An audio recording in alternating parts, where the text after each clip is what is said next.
Montrose, Colorado, population 20,000. The kind of place where everyone knows everyone, and death is handled with dignity. For over a decade, families trusted Sunset Mesa Funeral Home with their most precious cargo. They paid thousands for cremation services. They said their final goodbyes. They took home what they believed were the ashes of their loved ones. But here's what they didn't know. In 2020, Megan Hess and her mother, Shirley Koch, who operated the Sunset Mesa Funeral Home in Montrose, were arrested and charged with illegally selling body parts and giving fake ashes to clients. While families were grieving, Megan Hess was literally selling their dead relatives for parts. Hearts, kidneys, entire heads. Never thought that we would be working a case like this. How do you recover when somebody took advantage when you were at your most vulnerable? My husband had not been cremated. He had been dismembered into several different body parts and sold. Still feels like somebody murdered my dead husband. Like, I can't describe it any other way. So, how did a trusted funeral director build $1 million body parts empire right under everyone's noses? It started with the ashes. Families across Colorado began noticing something disturbing about what they were getting back from Sunset Mesa Funeral Home. The cremated remains looked off, chunky, discolored, sometimes containing what appeared to be foreign materials. Shirley Hollenbach was one of the first to speak up. She said she grew suspicious when she went to the funeral home to collect her husband's ashes. She said workers told her they couldn't find them and that Hess was in Hawaii. But Shirley wasn't alone. By 2016, dozens of families were calling funeral regulators, local news stations, anyone who would listen. Reuters journalists began investigating in 2016, spending 2 years unraveling what would become one of the most disturbing funeral home scandals in American history. What they found was so shocking that the FBI eventually set up a dedicated hotline just to handle the flood of complaints. During the period of fraud, Sunset Mesa handled over 560 bodies. That's 560 families who trusted them during the absolute worst moment of their lives. 560 people who paid good money to honor their loved ones with dignity and respect. But the story gets really twisted. Sunset Mesa wasn't just failing at their jobs as a funeral home. They had been running a completely different business on the side. One that turned human bodies into profit centers. And nobody, not the families, not the regulators, not even the medical facilities buying the parts, knew what was really happening behind those closed doors. Megan Hess was living a double life. By day, she ran Sunset Mesa Funeral Home, comforting grieving families and promising to handle their loved ones with care and dignity. But in the same building, often in the same rooms, she was also operating donor services. This was the only known dual business of its kind in the United States. While families thought their relatives were being cremated, Hess was actually dissecting them and shipping their parts across the country for medical training and research. Heads, torsos, spines, entire limbs. Some of these body parts came from people who had died from infectious diseases, hepatitis C, HIV, information that wasn't always disclosed to the buyers. Medical students and researchers were unknowingly handling contaminated remains, thinking they were working with properly screened cadavers. From an economic perspective, each body could be broken down into parts, worth anywhere from $5,000 to $10,000 on the medical research market. Compare that to what a funeral home typically charges for cremation, about $1,000, and you start to see why this scheme was so lucrative. But Hess was collecting both.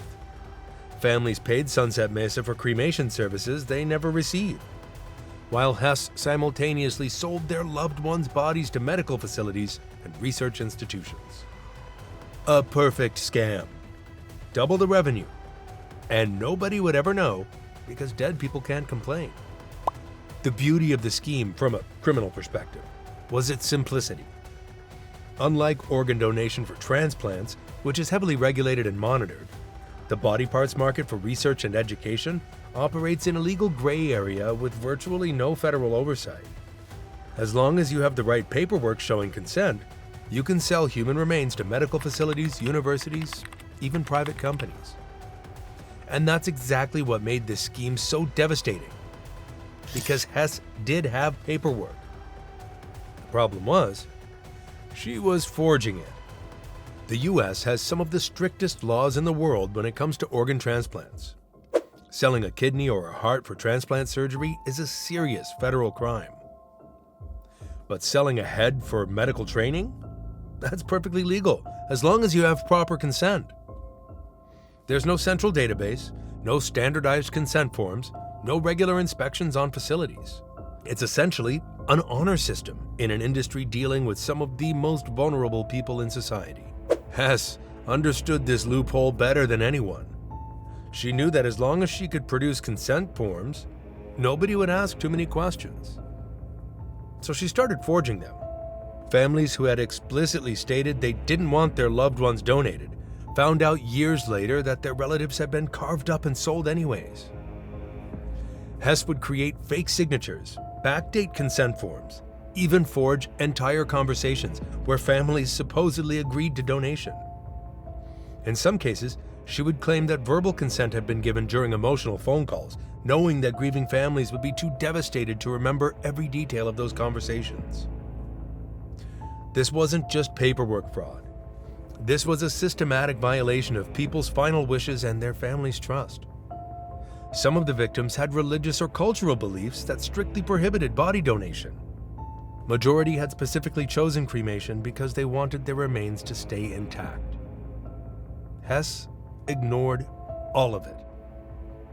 What makes this even more disturbing is how long it went on. This was 8 years of scam and fraud. 8 years of families being lied to. 8 years of forged documents, 8 years of human bodies being treated like inventory in a warehouse. The economics here mirror some of the worst regulatory failures in recent history.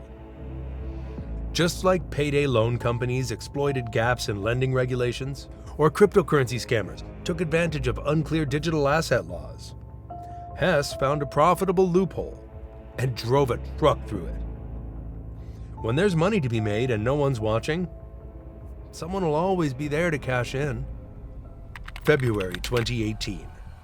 FBI agents surrounded Sunset Mesa Funeral Home in the early morning hours, armed with search warrants and a growing sense that they were about to uncover something terrible. The Reuters investigation had finally reached federal law enforcement, and what agents found inside the funeral home exceeded their worst expectations. The evidence included forged consent forms filled filing cabinets. Shipping crates labeled for medical specimens contained human remains that had been sold without proper authorization. Some body parts had been sent through the mail in packaging that violated hazardous materials regulations, potentially exposing postal workers to infectious diseases. Financial records showed that Hess and her mother, Shirley Koch, had been thoroughly collecting cremation fees from families. The mother-daughter duo would offer cremation services and provide the remains for $1,000 or more. The double billing scheme was methodical and extensive, involving hundreds of bodies over nearly a decade. Family after family took the stand to describe their horror at learning what had happened to their loved ones. The legal case was complicated by the fact that body brokerage itself isn't illegal. Federal prosecutors had to focus on the fraud, the forged consent forms, the mail violations, the systematic deception of families. It was essentially a massive identity theft case, except instead of stealing credit card numbers, Hess was stealing people's bodies. Both Hess and Koch eventually pleaded guilty to federal mail fraud charges. The evidence was simply too overwhelming to find. Hess admitted to illegally selling the remains of at least 12 bodies, while Koch pleaded guilty to charges involving 9 bodies. These numbers represented only the cases where prosecutors could prove beyond reasonable doubt that consent had been forged. When sentencing came, the judge made it clear this wasn't just about financial fraud. This was about violating the most sacred trust between a business and its customers. Hess received 20 years in federal prison. Koch got 15 years. It was one of the harshest sentences ever handed down in a funeral home fraud case. But even these severe sentences weren't the end of the story, because in the legal system, just like in the body parts business, nothing is ever quite as simple as it seems. July 2024. Just when everyone thought justice had been served, the U.S. Court of Appeals delivered a bombshell ruling that temporarily vacated both sentences. The appeals court found technical errors in how the trial judge had calculated the financial losses to victims, sending the case back for resentencing. For months, families wondered if Hess and Koch might get reduced sentences or even early release.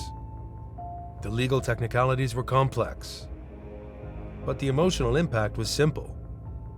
Victims felt like they were being victimized all over again by a system that seemed to care more about procedural details than justice. In April 2025, the resentencing hearing finally took place. After reviewing all the evidence again, the new judge came out with the same conclusion as the original court. Hess received the maximum sentence of 20 years in prison in January 2023. Koch was handed a 15-year sentence. So, maximum sentences again.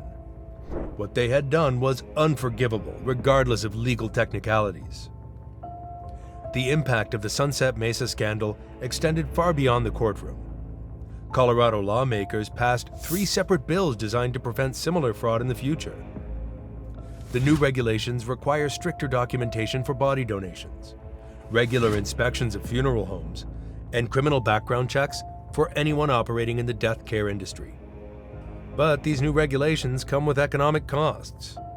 Medical schools and research facilities that had been paying bargain prices for cadavers from questionable sources now face higher costs and stricter supply chains. The days of cheap, easily available human remains for medical training are largely over, at least in Colorado. The entire funeral industry faced increased scrutiny and regulation, driving up compliance costs for legitimate businesses. It's the classic regulatory response to scandal: broad new rules that affect everyone because of the actions of a few bad actors. But Sunset Mesa wasn't the only funeral home caught in the body parts scandal. Similar cases began emerging in other states, suggesting that the problem was bigger than anyone initially realized. The final tally is staggering: 560 families affected, an entire industry shaken to its core, and laws changed across multiple states. What started as families questioning suspicious ashes ended up exposing a systematic scheme that treated human bodies like commodities in a marketplace. The Sunset Mesa case exposed the very system that handles death in America. In our quest to reduce costs and increase efficiency, we created regulatory gaps that allowed predators like Megan Hess to exploit families during their most vulnerable moments. The economics of death became more important than the dignity of the deceased. Hess and Koch didn't just steal money from grieving families. They stole something far more precious. They stole the final wishes of the dead and the peace of mind of the living. They turned funeral homes from places of comfort into crime scenes, and medical research from noble science into an unwitting market for stolen goods. The families affected by this scandal will never fully recover. Shirley Hollenbach will never know for certain whether the ashes she scattered contained her husband's remains. Erin Smith will always carry the image of her grandmother being sold piece by piece like parts in a junkyard. The scary part of this entire story is how normal it all seemed from the outside. Sunset Mesa looked like any other small-town funeral home. Megan Hess appeared to be a caring funeral director, helping families through difficult times. The medical facilities buying body parts thought they were supporting legitimate research and education. Everyone was just doing business as usual, never questioning where the bodies came from or whether the paperwork was genuine. A perfect example of how institutional trust can be weaponized by those willing to exploit it. But if the people we trust most with death can do this, what else is happening behind closed doors? How many other industries are operating on honor systems that dishonest actors can easily manipulate? The Sunset Mesa scandal wasn't just about one corrupt funeral home. It was about the dangers of unregulated markets, the vulnerability of grieving families, and the lengths some people will go to turn human suffering into profit. And somewhere in America today, there might be another Megan Hess, running another scheme, exploiting another regulatory gap, turning another trusted institution into a machine for making money off people's grief. The bodies are buried, the sentences are served. But the questions remain. Who's watching? Who's protecting us? And what other trusted institutions are secretly betraying the people who need them most? Because if there's one thing the economics of crime teaches us, it's this. If there's a loophole, someone will exploit it. If there's money to be made from human misery, someone will find a way to cash in. The only question is whether we'll catch them before they destroy hundreds more lives in the process.